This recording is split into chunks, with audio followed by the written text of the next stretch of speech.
Assalamualaikum warahmatullahi wabarakatuh. Perkenalkan saya Dea Kreselia dengan NIM H01215523 jurusan Pendidikan Bahasa Inggris, Fakultas Keguruan dan Ilmu Pendidikan Universitas Sulawesi Barat.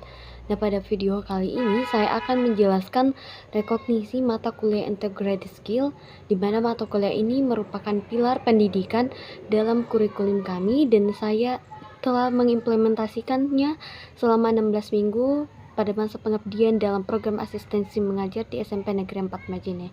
Sebelum kita masuk ke ranah praktis, saya ingin membahas secara mendalam mengenai esensi dari integrated skill dalam dunia pendidikan bahasa. Integrated skill bukanlah sekedar metode, melainkan sebuah filosofis yang memandang bahasa sebagai sebuah sistem yang saling terikat atau interconnected. Jika secara tradisional bahasa diajarkan secara terpisah, di mana satu pertemuan hanya fokus pada tata bahasa dan pertemuan lain hanya pada membaca, di mana maka pendekatan terintegrasi ini mendobrak batasan tersebut. Nah, tujuannya adalah untuk memberikan pengalaman belajar yang otentik kepada siswa.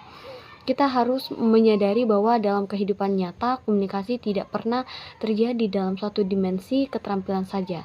Saat kita mendengarkan seseorang berbicara, kita secara otomatis memproses informasi tersebut secara responsif dan kemudian meresponnya secara produktif melalui ucapan. Oleh karena itu, integrated skill berfungsi untuk menjembatani kesenjangan antara teori di dalam buku teks dengan penggunaan bahasa Inggris yang fungsional di dunia nyata. Sebagai fondasi dari seluruh aktivitas saya di SMP Negeri 4 Majene, saya memegang teguh 3 capaian pembelajaran lulusan atau CPL yang menjadi standar untuk mata kuliah ini. Pertama, di mana saya harus menunjukkan penguasaan terhadap konsep-konsep fundamental kebahasaan bahasa Inggris. Hal ini bukan hanya tentang mengenai rumus, tetapi bagaimana sistem bahasa itu bekerja secara menyeluruh. Kedua, penguasaan konsep-konsep dasar ilmu pendidikan dan pembelajaran bahasa Inggris. Poin ini sangat krusial karena disinilah kemampuan saya sebagai calon guru diuji untuk merancang strategi yang bisa mengintegrasi berbagai keterampilan dalam satu pertemuan kelas. Nah, ketiga adalah menuntut penguasaan konsep, struktur, dan pola pikir keilmuan bahasa Inggris yang diperlukan untuk jenjang pendidikan sekolah menengah atas. Dengan berbekal CPL ini, saya merancang materi yang mencakup bahan kajian utama mulai dari teknik penggunaan kamus yang efektif untuk mendukung kemandirian siswa, trik penguasaan struktur bahasa melalui pola yang sederhana, hingga integrasi 4 keterampilan utama yaitu reading, listening, writing, and speaking. Nah, penerapan nyata dari teori-teori tersebut saya laksanakan di kelas 9C dengan pengambilan tema besar mengenai lingkungan, khususnya materi passive voice yang terintegrasikan ke dalam teks mengenai daur ulang, di mana saya memproses pembelajaran dengan mengasah keterampilan reading siswa. Namun alih-alih hanya memberikan teks, saya memberikan instruksi spesifik mengenai cara membaca kamus. Saya menjelaskan kepada mereka bahwa kamus adalah peta bahasa. Saya mengajarkan cara mengidentifikasi kelas kata seperti verb atau noun, serta menemukan padanan makna yang sesuai dengan konteks kalimat daur ulang atau teks yang sedang dikerjakan. Setelah itu, siswa memiliki bekal kosakata yang cukup. Nah, saya masuk ke aspek tata bahasa. Nah, saya membagi trik praktis untuk menguasai struktur passive voice tanpa perlu menghafal rumus secara kaku, melainkan melalui pemahaman perubahan fungsi subjek dan objek. Setelah fondasi pemahaman terbentuk, siswa langsung diarahkan untuk menulis atau writing kembali ide-ide mereka tentang mengenai daur ulang menggunakan kalimat pasif. Nah, aktivitas ini kemudian saya tutup dengan sesi speaking interaktif.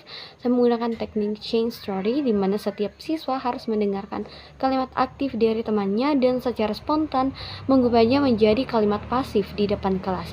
Nah, inilah bentuk nyata dari integrasi keterampilan reseptif dan produktif dalam satu siklus pembelajaran. Nah, hasil dari penerapan mata kuliah integrated skill ini memberikan perubahan yang sangat terlihat pada dinamika belajar siswa, khususnya di kelas 9C.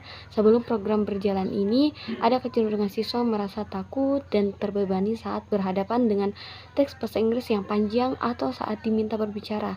Nah, namun dengan pendekatan yang terintegrasi, beban tersebut terasa lebih ringan bagi mereka. Nah, di mana perubahan spesifik yang saya amati adalah pertama, meningkatkan kemandirian siswa dalam mencari informasi melalui kamus, di mana mereka tidak lagi selalu bertanya kepada saya selaku pengajar dan menemukan kata yang sulit. Selain itu, keterampilan berbicara mereka meningkat secara bertahap karena mereka merasa sudah memiliki bahan. Tentu saja selama masa asisten mengajar, saya juga melakukan evaluasi kritis terhadap penerapan integrated skill, di mana evaluasi utama saya adalah berkaitan tentang manajemen waktu dan perbedaan level kompetensi siswa dan mengintegrasi 4 keterampilan dalam satu durasi jam pelajaran. Nah, seringkali ini menjadi tantangan besar karena terkadang bagian reading memakan waktu lebih lama sehingga bagian speaking menjadi terburu-buru. Dan selain itu, saya menyadari bahwa siswa dengan kosakata yang sangat minim memerlukan bimbingan yang ekstra sebelum bisa mengikuti alur integrasi keterampilan yang saya rancang. Nah, hal ini menyadarkan saya bahwa sebagai pendidik harus fleksibel dalam merancangkan modul ajar dan itulah sangat penting. Nah, keterampilan ini tidak harus selalu dilakukan secara seimbang dalam satu waktu, disesuaikan dengan urgensi dan kebutuhan literasi siswa pada saat itu. Nah, masalah teknis seperti ketersediaan media audio untuk latihan listening juga menjadi evaluasi agar kedepannya saya bisa lebih kreatif memanfaatkan perangkat digital yang ada. Nah, sebagai penutup, pengalaman kronis mata kuliah ini selama asisten misi mengajar memberikan saya perspektif baru mengenai profesi kependidikan. Harapan saya ke depannya tentu bagaimana pendekatan integrity skill ini tidak hanya berhenti di masa tugas saya, tetapi dapat menjadi inspirasi bagi pengembangan kurikulum di sekolah dan bisa menjadi motivasi bagi siswa. Mungkin sekian dari saya. Wassalamualaikum warahmatullahi wabarakatuh.